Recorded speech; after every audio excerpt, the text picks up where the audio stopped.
Lata organic farming. If you see the biotic factors, so many reasons for the plant health issues when it is considered the biotic factors like pests and diseases. If you start from the root feeding, white grub, root aphids, and some diseases, root borne diseases. And if we move top, so then bark eating caterpillars, some diseases which attack the barks, stems, and leaf eating caterpillars, sucking pests. The same way, the diseases caused to the leaf, fruit, rots, wilts, spots, blights, all these are the problems associated with the plant health when it concerned with pests and diseases. If you suspect a biotic factor, whether it is a pathogen or pest, first you observe. If it is fungal, circular or irregular lesions of different colors you can see, concentric dead rings, that is typical symptom of fungal disease, often colorful margins, roots with rotting cortex and healthy pith, discolored and soft roots, signs, hyphae, mycelium you can see, fruiting bodies you can see, spores, dormant structures, sclerotia, if it is sclerotial infection. In contrast to the fungal symptoms, the bacterial symptoms, angular shaped lesions which are limited by veins initially, water soaking, yellow, halo, transparent lesions, soft rot with bad odor. Most of the times, these bacterial infections are associated with the bad odor. And bacterial ooze, we can observe under microscope. If microscope is not available, it can be dissolved in water and observe the bacterial ooze. If you suspect a biotic factor, determine a pathogen or pest first.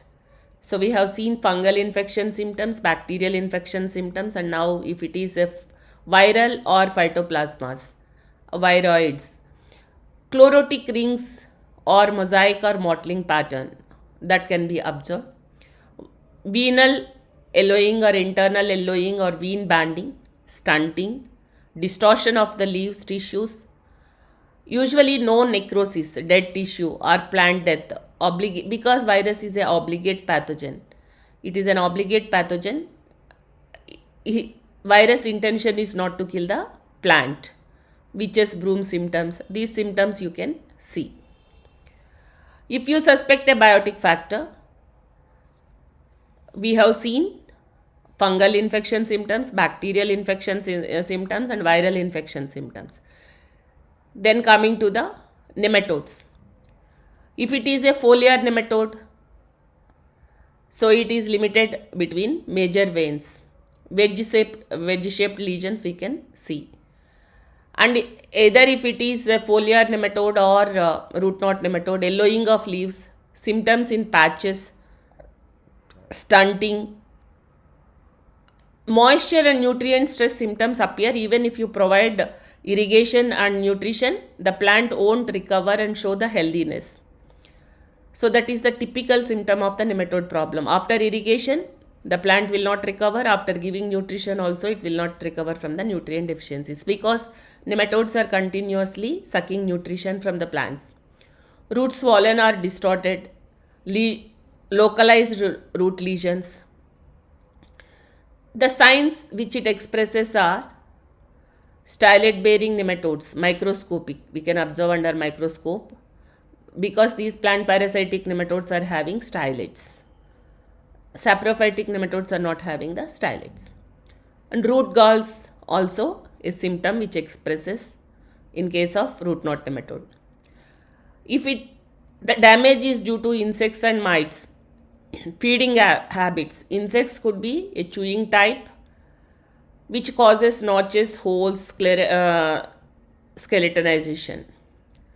Sucking pest, if it is a sucking pest, stripling, puckering, and curling of the leaves, upward curling, downward curling, all these are the symptoms. Life cycles.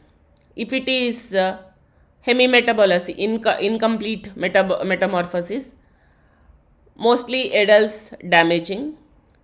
In case of holometabolous insects, larvae are most damaging stages, but there are exceptions always.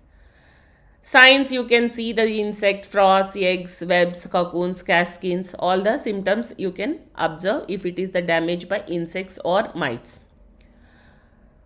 Coming to the diagnosis of insect pests, let us see in the next session. Signing off, Srilata.